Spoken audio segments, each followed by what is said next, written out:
രാജ്യത്ത് 4 സംസ്ഥാനങ്ങളിലെ നിയമസഭാ തെരഞ്ഞെടുപ്പും അതുപോലെ ഒട്ടനവധി മണ്ഡലങ്ങളിലേക്കുള്ള ഉപതെരഞ്ഞെടുപ്പും ഇന്ന് പ്രഖ്യാപിക്കുകയാണ്.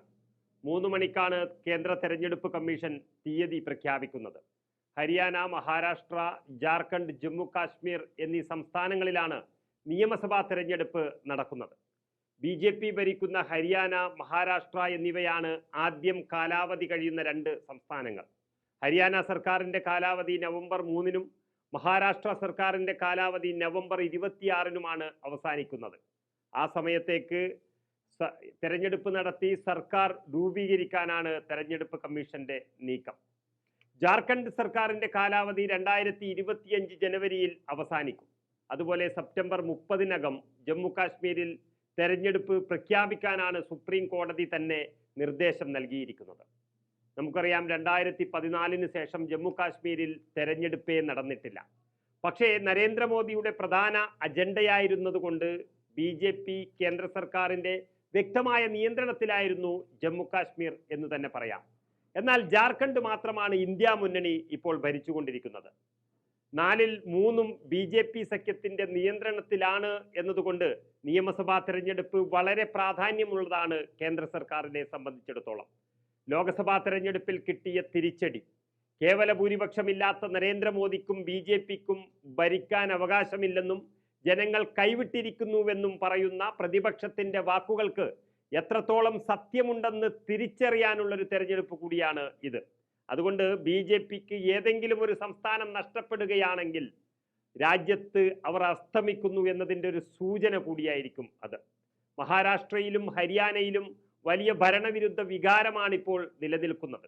അതിന് നമ്മൾ കൂടുതൽ ഉദാഹരണങ്ങൾ തേടി എങ്ങും പോകേണ്ടതില്ല.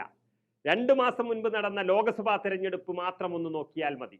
മഹാരാഷ്ട്രയിൽ ആകെയുള്ള 48 ലോക്സഭാ മണ്ഡലങ്ങളിൽ സ്വതന്ത്രയടക്കം 42 മണ്ഡലങ്ങളിലും BJP ജയിച്ച് അവരുടെ കയ്യിലാണ് ഉണ്ടായിരുന്നത്. എന്നാൽ ഇത്തവണത്തെ ലോക്സഭാ തെരഞ്ഞെടുപ്പിൽ 31 സീറ്റുകളും ഇന്ത്യ മുന്നണി നേടിയിരിക്കുന്നു.